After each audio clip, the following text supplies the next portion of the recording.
Rui Moreira, bailarino, cidadão, negro, hoje 56 anos, amanhã espero 57, pai de 3 filhos, uma neta, cidadão brasileiro. Eu sou filho único de mãe solteira, não é? Isso em 1963 ainda era um pequeno problema. Meu pai pintor, semi-analfabeto, fazia parte do exército como alguém que saiu do exército. Minha mãe empregada doméstica e essa história meio maluca, né, do encontro deles, eu não sei muito bem como é que se deu, mas eu sei que se deu em São Paulo e meu pai já naquele período tinha um problema imenso com bebida, né? Era alcoólatra e ao mesmo tempo uma pessoa muito sedutora, muito elegante, né? Acho que eu até herdei um pouco disso. Então, o chapéu branco, Panamá, o sapato combinando a calça, combinando essas coisas todas, não é? Deve ter seduzido a relação de minha mãe com ele e, ao mesmo tempo, o resto assustou a ela e o resto da família. Que aí eu convivi com os dois, coisa de, sei lá, 3 anos, 4 anos, 5 anos. Eu me lembro de meu pai até os 5. E depois ele vinha de vez em quando para São Paulo e eu não sabia de onde, não sabia nem se ele morava em São Paulo, mas ele aparecia em casa e aí é que eu tinha algum contato com ele. Já minha mãe, como veio do interior, junto com meu tio, nós morávamos na Brigadeiro Galvão, na Barra Funda, e em uma casa onde tinha meus primos, que eram os filhos da minha tia, que também veio de São Simão, que tinha os filhos dos meus primos, ou seja, era uma casa compartilhada, mas que à época, ou mesmo na imagem do livro, era um cortiço. Eu falo isso de maneira bem, como é que eu vou dizer, poética, porque tudo ali acontecia, tudo ali se misturava. Então, nesse cortiço tinha área onde as pessoas cultivavam um pouco da sua cultura interiorana, plantando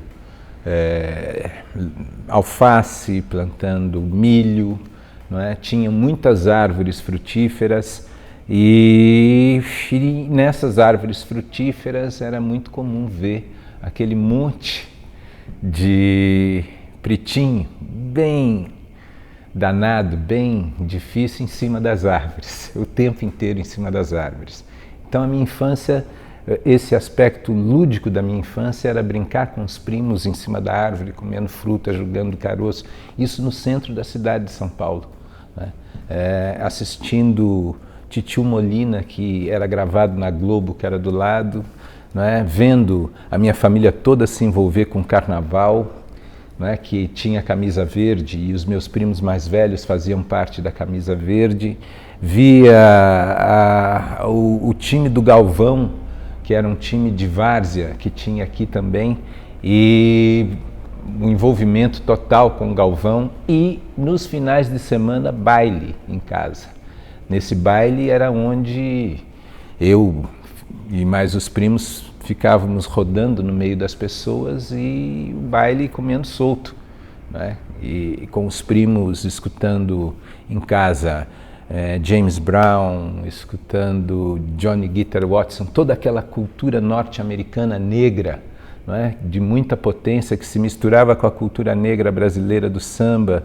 Ou seja, eu nem imaginava que existia uma outra cultura, que existia a cultura branca, porque eu só conhecia a negrada, e era ali que meu corpo, minha ginga, meus desejos, minhas curiosidades, minhas decepções, todas aconteciam ali.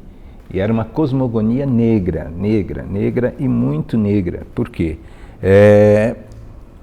Irmandade do Rosário, que era herança do meu bisavô, estava com a minha mãe. A herança matricial religiosa da Umbanda estava com a minha prima, né? O samba estava entre todos, o futebol estava entre todos, não é? Aquela eminentemente toda a culinária era uma culinária preta, não é? Então essa foi a minha infância, ou seja, eu sou fruto da minha infância. Inclusive a própria história do meu pai é uma história muito comum entre a população negra no Brasil, não é? A história do meu pai e a história da minha mãe, não é? Então, eminentemente, para mim, a minha infância foi dentro de são palavras meio fortes, mas dentro de um gueto preto, né? Até que na escola era o meu lugar de socialização, porque ali tinha os outros amigos, mas que na Barra Funda todo mundo era preto um pouco, né? Todo mundo era preto um pouco, então se não era, queria muito ser, né? Então isso era muito forte. E no fundo de casa tinha o Teatro São Pedro, né, que os meus primos iam, porque o Teatro São Pedro era cinema antes, né, e aí os meus primos iam no Teatro São Pedro, que era cinema, cine-teatro, né, e eu ficava no muro de casa olhando o camarim para ver o que é que estava acontecendo lá dentro, sabe? Né? E aí era muito louco essa coisa, né? Depois, mas aí já vai entrando na adolescência. Na adolescência eu começo a conhecer, eu começo a descobrir que existe outras pessoas no mundo que não são pretas. E aí eu começo a escutar músicas, né? E começo a escutar Queen, Pink Floyd, essa coisa de rock, né? Chegava em casa, o pessoal falava, você já está escutando coisa de branquinho, né? e aí ia essa coisa toda, né? Vai e começo a sair da Barra Funda, a frequentar a Lapa e frequentar os bailes que aconteciam, e na turma. Então a minha turma, aí é muito louco, quando eu saio do meu gueto preto, a minha turma vira de brancos, não é? De homens e mulheres brancas de origem italiana, e que tinham acesso a situações materiais que eu não tinha, e aquilo me seduz, e eu vou, e aquilo vai me fazendo já começar a questionar se era tão interessante aquilo que eu tinha em casa, aquilo que era tão, né, brilhante, né? Eu olhava também os caras com pai e mãe, eu olhava, achava aquilo maravilhoso, né? Mas ao mesmo tempo falava, mas que estranho, né? E nessa comparação eu vou me afastando, aí começo a trabalhar como office boy, e essa minha socialização ela vai se misturando, porque aí, mesmo que a minha turma fosse branca, a primeira namorada que eu tive era negra, porque era quem me aceitava, né? As branquinhas tinham um certo senão comigo, né? Tanto na escola quanto, né? Mas a primeira namorada e essa primeira namorada já me confunde todo, porque eu aí volto com ela a frequentar, aí sim, os bailes black que aconteciam no Palmeiras. Começo meus primos, né, preocupados com com esse meu afastamento de casa, né, começam a me levar também em outros eventos, não é, e me apresentar a cultura deles. Então a cultura do baile do Clube Holmes, do baile dos Carlos, que também tinha uma relação de familiaridade comigo, com a minha família. E, ou seja, tudo isso vai também criando em mim uma cultura de dança, né? Uma cultura de perceber a dança, E essa dança dos bailes, e essa dança negra, essa dança preta. Nasceu comigo um dom. Um dom. Eu vou te dizer que dançar para mim não é nada assim, divino, tal, mas é meu. Eu danço, né? Eu tenho, por muitos anos eu tive muita dificuldade de falar, muita dificuldade de me comunicar, mas dançando era esse meu lugar.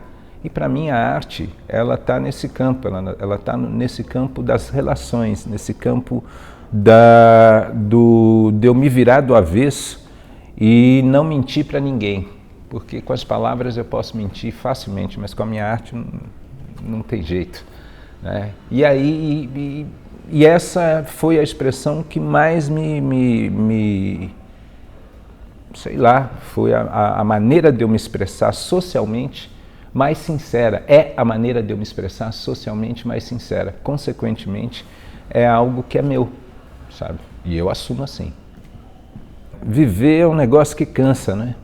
Viver cansa, mas é necessário. E não dá para se omitir. Já que está aí, tem que se colocar. Então, todas as participações que podem provocar uma relação de mexer com a polis, isso me interessa. Essa é outra das características que eu coloco para o artista. Sabe, eu acho que o artista, ele não, pelo menos um artista como eu, que tem essa relação de sinceridade, de verdade, a partir da sua própria expressão, ele já está interferindo na polis. E se eu já estou interferindo, é melhor que eu assuma isso, sabe? Agora, se cansa ou se não cansa, às vezes lidar com o outro cansa. Lidar com o outro cansa muito, né? Quando o outro, em especial, faz aquilo que você faz e às vezes subestima aquilo que nós dois fazemos, isso cansa muito. Talvez porque esse ego insuflado ele venha de uma confusão com respeito a um aspecto muito especial que o artista tem de se colocar no mundo. Esse aspecto muito especial não é porque ele provoca, não é porque a pessoa provoca, mas sim porque, de uma forma ou de outra, ela é canal de muitas subjetividades, né, de permissão para muitas subjetividades que nem todo mundo se permite, não é? E como ele se permite, ele acaba sendo, na linguagem metafórica, uma espécie de cavalo, uma espécie de antena, né? Só que ele não é aquilo que ele faz, né? Ele é cavalo dessa mensagem. E quando ele confunde isso, quando ele acha que ele é que está nele o poder, ele vem com uma força equivocada e acaba perdendo até mesmo essa capacidade sensível de ser essa antena, esse cavalo, porque ele acha que parte dele, né? Então, essa é a minha forma de pensar, né? Lógico. Os amigos até me dizem que são amigos, né? Os inimigos nem sempre me dizem, né? Eu vou descobrindo, né? Então, os amigos, eu tenho mais noção de quantos são e como é que nós interagimos, né? Os inimigos eu não sei muito, né? Então, por isso, quase que como um capoeirista, eu estou sempre olhando para todo lado. Eu não tiro o olhar e também não relaxo, né? Essa relação. Mas eu acredito que eu tenho muitos amigos. Não sei se mais ou menos do que os inimigos.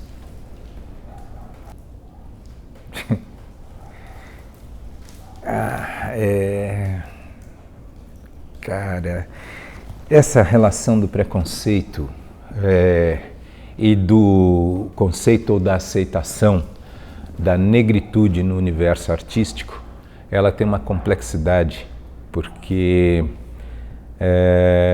um negro de sucesso, ele é passepartout, ele entra e o trabalho dele é bem visto, é recebido em todas as portas, ele pode entrar em qualquer lugar, ele pode falar o que ele bem entender, né? Agora, um negro militante, um negro que constrói, um negro que o universo artístico ainda não reconheceu, ainda nem sabe que existe, sabe? E no meu caso, o que aconteceu foi isso. Eu sempre tive ligado por uma questão de, sei lá, de oportunidades, eu sempre tive ligado ao mainstream.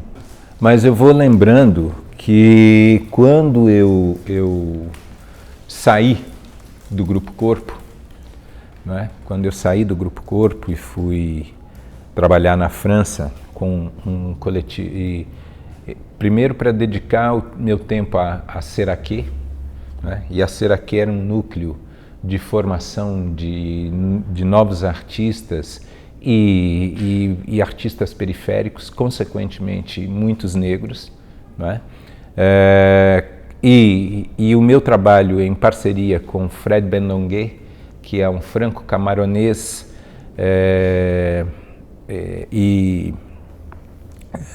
um franco-camaronês e que também muito ligado às questões negras dentro da arte, meu trabalho começou a ser menos aceito em todos os lugares, né? Na própria Europa, programadores diziam: puxa vida, mas você só pensa na questão identitária, né?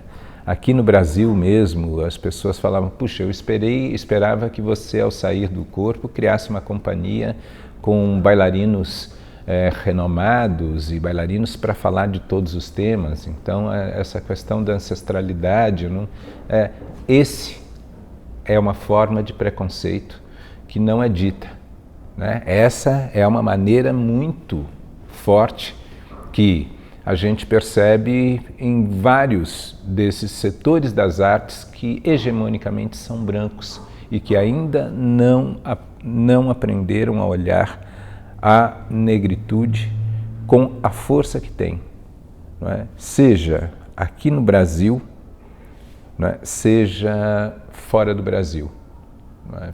É sempre um posicionamento político quando a palavra negro te acompanha, né? Porque negro não é uma cor de pele, negro é um posicionamento político. Eu acho que os frutos da ignorância, né, os frutos de uma ignorância no país, dessa que não foi extinta, hoje eles continuam sendo alvos e continuam sendo mortos. Então, os alvos, as questões de gênero e a sociedade LGBT, negros, as intolerâncias religiosas, todas essas, lá na ditadura, sabe, também eram, né, um problema, eram caçadas, eram, não é? Mas, ao mesmo tempo, não é? Aqueles que morreram, aqueles que foram nossos mártires políticos, ainda tinham essa ignorância. Tá? Então, o grande problema, para mim, é do Brasil como um todo. A gente não consegue ainda avançar nas questões fundamentais, feminicídio, as questões raciais, as questões religiosas, as questões que são nossas, cara, e que a gente não consegue eliminar a nossa ignorância, tá? Hoje, o momento de hoje é muito isso. Todas essas ignorâncias saíram do bueiro e estão soltas aí, correndo atrás uns dos outros, chutando, matando, batendo, não é? E com toda a liberdade de fazer isso. Não é? Então, é maluco isso. É maluco, porque a gente tem que continuar fazendo o trabalho, as pessoas que pensam isso têm que continuar atuando, têm que continuar presentes ali, lidando com a polis, interferindo na polis sem cansar, né? Para poder ter uma chance de um mundo melhor, porque o Brasil faz parte do mundo nesse caso. Não é, e não é só aqui que essas coisas pegam, sabe? Então, não sei, eu acho que a lentidão humana é uma merda. O artista, ele vive um estado de liberdade que não é ele, nem é ele que escolhe. Ele vive isso. Ele não consegue ele é impelido a um lugar de lida com a liberdade que qualquer forma de censura, não é, impede dele vir a ser aquele cavalo. Não é a liberdade da cabeça dele, é a liberdade dele poder ser canal do que acontece, dele poder ser arauto do próprio tempo, né? Então, esse momento é um momento de extrema dificuldade, mas que não impede o artista de criar, o artista. Talvez possa impedir dele expandir o processo criativo e o processo de expressão dele nos locais esperados. Mas ele não tem como não se expressar, ele não tem como deixar de ser ele, não é? Então, consequentemente, vai ser mais caçado. Eu observo que essas aberrações, elas são muito sinceras na expressão. Daí a minha relação de medo e, ao mesmo tempo, a minha relação tranquila de oposição para me defender. Porque essas pessoas, elas não estão ali inventando mentirinhas, sabe? Inventam as pessoas do lado delas, mas elas não. Elas não. Não é? Então, o universo da arte, e aí nós temos que entender que o artista, ele nasce em todo lugar, em todos os universos e em todas as situações. Não é?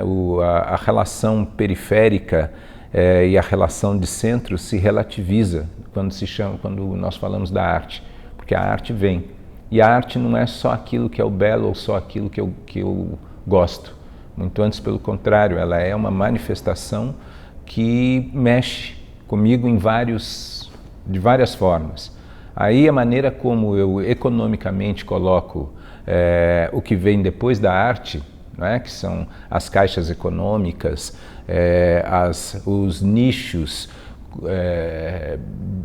de cultura ou de negociação. A arte não é um lugar de negociação. Arte não é lugar de negociação e artista não é um cara da negociação. Portanto, essas aberrações, sabe? Essas aberrações, quando aparecem e interferem no campo da arte, é para combater. E é para combater sem dó. É para combater sem dó. Não tem que ter dó. Não há. Porque ali é sinceridade para com sinceridade. E é isso que eu acho que o artista, que se entende artista e não que se imagina artista, ele é um posicionamento dele. Ele tem que se colocar. O artista, ele é naturalmente, o artista ele é colocado na marginalidade, né? E a margem, ele acha tudo um favor, né? Tudo, qualquer coisa que ele faça, para ele é um favor.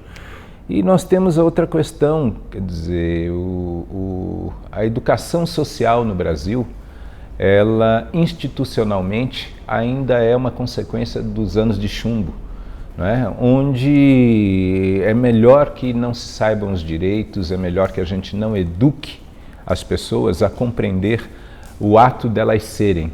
É melhor que não, é? Isso atrapalha, elimina privilégios, essa coisa é terrível. Né? Então vamos eliminar essa forma de entender a sociedade com a potência que ela tem. E as pessoas que dançam entram para dançar e mesmo num estágio de transição, de ritos de passagem sociais, como a adolescência e tal, poucos são aqueles que vão profundo dentro da dança, mas poucos são aqueles que, até por causa desse defeito de educação, não é? Poucos são aqueles que se aprofundam no fazer dança de maneira a entender o que é que ele está fazendo e qual é a relação social daquilo que ele está fazendo, não é? Então, eu faço dança, mas eu vou procurar alguma coisa como medicina, como filosofia, como qualquer outra coisa que eu possa fazer, não é? Então, que direito tem esse artista de dança? O número de pessoas que milita e que vai atrás e que tenta impactar institucionalmente, não é, a favor da profissão de artista é pequeno, relativamente pequeno para a dimensão continental que tem esse país, não é? Então simplesmente não há o respeito e simplesmente as pessoas não têm a cultura de se darem ao respeito. Esse para mim é o problema mais sério. Para falar um pouco dessa interferência da arte no Estado, não é? Eu lembro e faço uma referência de algo até que eu talvez conheça pouco, mas eu falo a partir da minha percepção. Por exemplo, o Butô. O Butô, no Japão, e ele passa a ser um instrumento político de muita potência, né? E ele causa um impacto visual que provoca outras pessoas a refletirem e agirem contra uma determinada situação.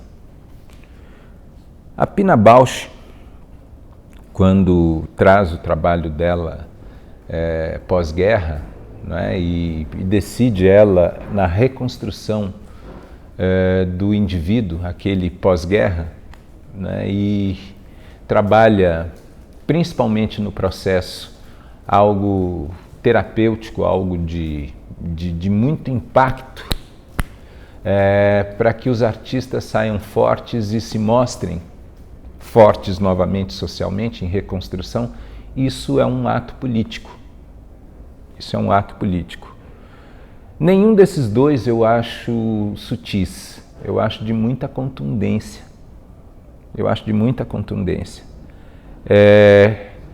O hip hop, e quando aparece, ele, por uma falta de noção, o hip hop não aparece reconhecido como arte, assim como também não é reconhecida a arte indígena, então é mais ou menos isso.